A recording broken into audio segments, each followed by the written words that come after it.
Hello बच्चों, आज हम क्लास 6 साइंस का chapter number 3 fibre to fabric start करेंगे।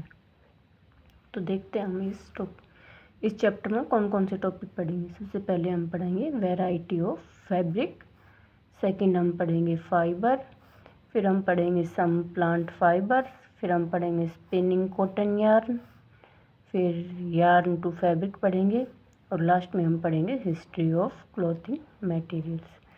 चलिए हम सबसे पहले स्टार्ट करते हैं फाइबर से कि फाइबर क्या होता है। फाइबर क्या होता है? The thin strands of threads that we see are made up of still thinner strands called fibres.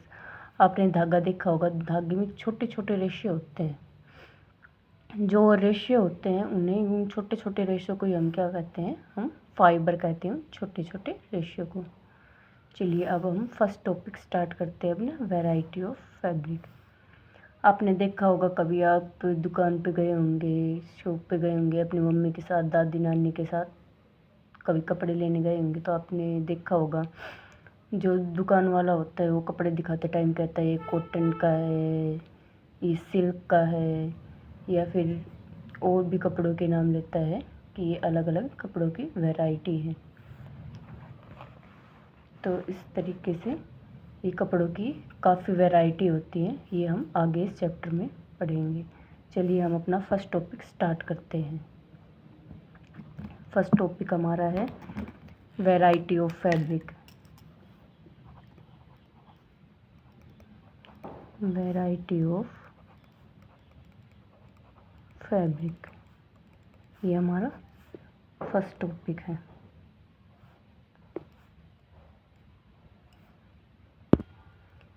इसमें आपको क्या करना है, आपको टेलर के पास जाना है, या फिर आपकी मम्मी भी कपड़े वगैरह सिलती होंगी तो आपको वहाँ से छोटे छोटे जो अलग अलग कपड़े होते हैं, जैसे कोई कॉटन का ले लिया, सिल्क का ले लिया, या फिर और आपने वूल का कपड़ा ले लिया, तो इस तरह से आपको अलग अलग कपड़ों के टुकड़े आपको इकट्ठे करने हैं। फिर आपको क्या करना है, उस पर अपनी मम्मी, दादी, नानी या फिर टेलर से पूछना है कौन कौन से कपड़े, और उस पर लिख लेना है कौन सा कपड़ा है। फिर आपको उन कपड़ों में छोटे छोटे रेशे निकले होते हैं, जैसे ये कपड़े का टुकड़ा है ले लिया, तो यहाँ से छोटे छोटे छोटे छोटे जब काटते हैं तो उनको धागे निकले होते हैं। या फिर अगर नहीं निकले होते तो आप पिन या और सुई की मदद से आप निकाल सकते हैं। ठीक है, फिर आपको सुई या पिन की मदद से एक धागा निकाल लेना है। फिर आपको क्या देखना है, आपको देखना है कि जो कपड़ा होता है वो धागों से इस टाइप से बना होता है, जैसे ये धागे हैं, इस टाइप से कपड़ा बना होता है धागों से। तो आप क्या देखते हैं कि जो कपड़ा है वो इस तरह से कपड़ों धागों से, अलग अलग धागों से बना होता है। चलिए अब देखते हैं फाइबर। फाइबर हमने यहाँ पे पढ़ा था, जो थिन स्ट्रैंड होते हैं धागे के, that we see are made up of still thinner strands called fibre. जो धागा होता है वो एक छोटे छोटे रेशो से बना होता है, तो उन रेशो को हम क्या बोलते हैं? फाइबर बोलते हैं। तो अब देखिए, जैसे आपने कोई धागा लेना है, किसी कपड़े में से आपने यहाँ से धागा निकाला, फिर आपको क्या करना है, उसको नाखून से जैसे ये धागा है तो आपको नाखून से ऐसे खरोंचना है उसको, तो आप देखेंगे उसमें छोटे छोटे रेशे निकले होंगे, तो क्या आते हैं? वो फाइबर होते हैं। या फिर आपने कभी देखा होगा, आप सुई में धागा डालते हैं, मम्मी, नानी, दादी डालती हैं, तो धागा कभी कभी सुई में डलता नहीं है और उसमें छोटे छोटे रेशे निकल जाते हैं। उन रेशों को हम क्या बोलते हैं? उन रेशों को ही हम फाइबर बोलते हैं। चलिए आगे देखते हैं। जो फाइबर होते हैं, जो कपड़े होते हैं, वो यार्न से मिलकर बने होते हैं, और जो यार्न होते हैं वो किससे बनते हैं? वो फैब्रिक से बनते हैं। जैसे पहले बनता है फाइबर, फाइबर से क्या बनता है? फाइबर से बनता है यार्न, यार्न से बनता है फैब्रिक। ये इस तरह से बने होते हैं। देखते जो कपड़े होते हैं, जो फाइबर होते हैं कपड़ों के, वो कुछ तो जूट के होते हैं, कुछ कॉटन के होते हैं, सिल्क के होते हैं, वूल के होते हैं। ये हमें कुछ तो हमें प्लांट से मिलते हैं और कुछ हमें एनिमल से मिलते हैं। चलिए हम देखते हैं। जो प्लांट और एनिमल से हमें मिलते हैं हम उन्हें नेचुरल फाइबर कहते हैं। तो हम देख लेते हैं नेचुरल फाइबर क्या होते हैं।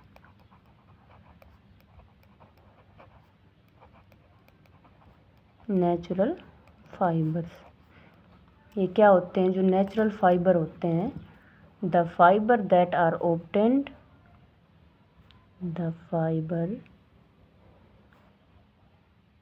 that are obtained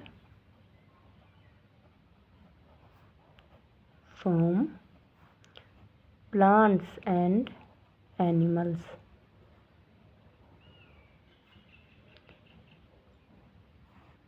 are known as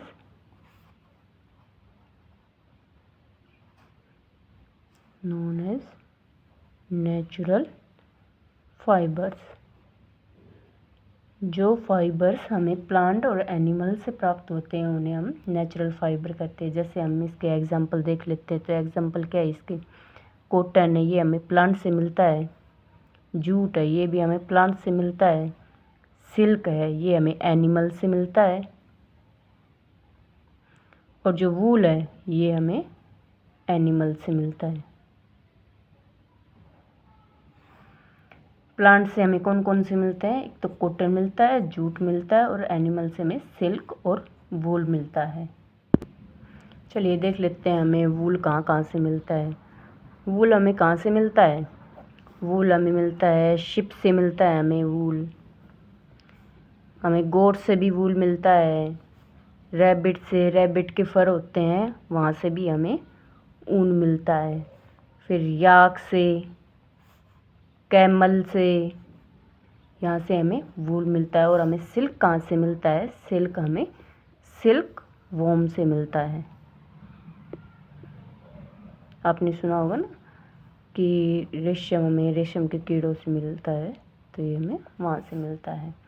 फिर हम आगे देख लेते हैं सिंथेटिक फाइबर। एक होता है ना सिंथेटिक फाइबर, एक होता है नेचुरल फाइबर, फिर होता है सिंथेटिक फाइबर। सिंथेटिक फाइबर क्या होता है ये हम देखते हैं। चलिए synthetic fibre,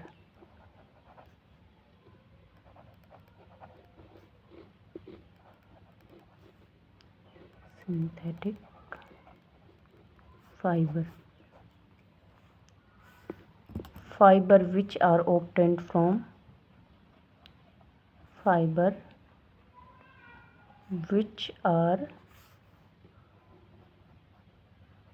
obtained from chemical substance are called synthetic fibers।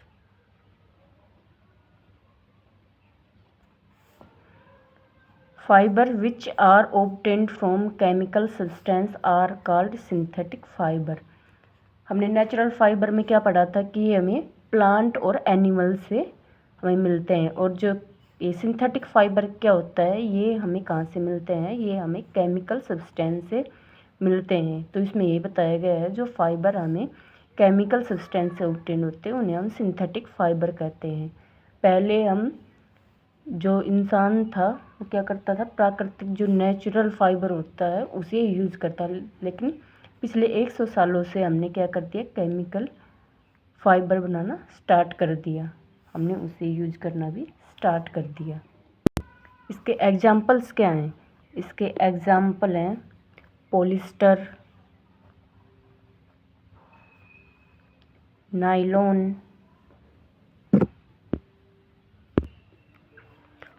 Polyester हो गया, नायलॉन हो गया, एक्रेलिक हो गया, नायलॉन की तो आपने देखी भी होंगी, जो आपकी सॉक्स होती है वो नायलॉन के कपड़े से बनी होती हैं। फिर आगे हम कुछ प्लांट फाइबर देखते हैं। अगला टॉपिक हम अपना करते हैं some plant fibre. Plant fibre कौन कौन से होते हैं? कॉटन हो गया, जूट हो गया, ये हमारे प्लांट फाइबर हैं। अब हम देखते हैं, सबसे पहले हम देखते हैं कॉटन। चलिए कॉटन देखते हैं। आपने देखा है कि जैसे आप धूप बत्ती भी करते होंगे घर में, जोत वगैरह भी करते होंगे, या फिर लैंप में भी, या फिर दिए में, आप वैसे क्या यूज़ करते हैं? आप जनरली रुई का यूज़ करते हैं, उसकी बत्ती बनाते हैं और उसे आप जलाते हैं। फिर जो हमारे गद्दे होते हैं, पहले तो रज़ाइयाँ होती थी, अब भी होंगी शायद किसी के पास, वैसे जनरली लोग कंबल यूज़ करते हैं, लेकिन जो रज़ाइयों में होती थी, तकियों में, इन रुई का ही यूज किया जाता था। आपको क्या करना है, आपको रुई ले लेनी है थोड़ी सी, फिर आपको उसको उसमें से अलग करना है। तो आप क्या देखेंगे कि जो उसके किनारे हैं, जैसे ये रुई है, आपको जैसे आप खींचेंगे तो आप क्या देखेंगे, यहाँ पे ऐसे छोटे छोटे जो रुई है उसके आपको फाइबर्स दिखेंगे, छोटी छोटी पतली पतली लड़ियाँ से दिखेंगी। तो उन्हें क्या बोलते हैं? हम फाइबर बोलते हैं। और आपको पता है कॉटन कहाँ से आती है? कॉटन जैसे इसकी राइस की, वीट की खेती की जाती है, ऐसे ही कॉटन की भी खेती की जाती है। इन्हें खेत में उगाया जाता है। और कॉटन उगाने के लिए आपको किस तरह का क्लाइमेट चाहिए या फिर किस तरह की मिट्टी चाहिए? तो आपको कपास को उगाने के लिए आपको ब्लैक सॉइल चाहिए। ब्लैक सॉइल ऐसी जगह पर कपास होती है। और फिर आपको क्या चाहिए? क्लाइमेट आपको कैसा चाहिए? आपको क्लाइमेट चाहिए वार्म क्लाइमेट चाहिए। और आपको काली मिट्टी चाहिए, वहाँ ऐसी जगह पे कपास होती है। आपको पता है कि कपास की खेती हमारे देश में कौन कौन से स्टेट में, कौन कौन सी जगह पे की जाती है? अगर आपको पता है तो आप कमेंट में ज़रूर लिखिए। और जो कपास के जो फूल होते हैं, फल होते हैं जो कपास के, वो कैसे होते हैं? वो नींबू के आकार के होते हैं, नींबू के साइज़ के होते हैं। और जब वो पूरी तरह से पक जाते हैं तो बिखर जाते हैं, फूल की तरह खिल जाते हैं वो। और उसमें हमें कपास और कपास के साथ उसके बीज होते हैं, जिन्हें हम बिनोला भी कहते हैं, वो होते हैं। और आपने कभी देखा है कपास का खेत कैसा होता है? या फिर वो कपास जब वो खिल जाती है, खुल जाती हैं, तो आपने देखा है कैसा होता है? वो जैसे बर्फ़ से ढकी हुई कोई जगह होती है, तो वैसा हो जाता है, जैसे पूरी जगह पे बर्फ़ ही बर्फ़ हो। वो उस टाइप से हमें दिखाई देता है। और जो कपास होती है वो जनरली हाथों से ही उसे निकालते हैं। और फिर कपास को निकालने के बाद हम उसके बीजों को अलग करते हैं। कपास जो बीजों को अलग करने का जो प्रोसेस होता है, हम उसे क्या कहते हैं? गिनिंग ऑफ कॉटन कहते हैं। चलिए हम अब देखते हैं गिनिंग ऑफ कॉटन, ये क्या होता है।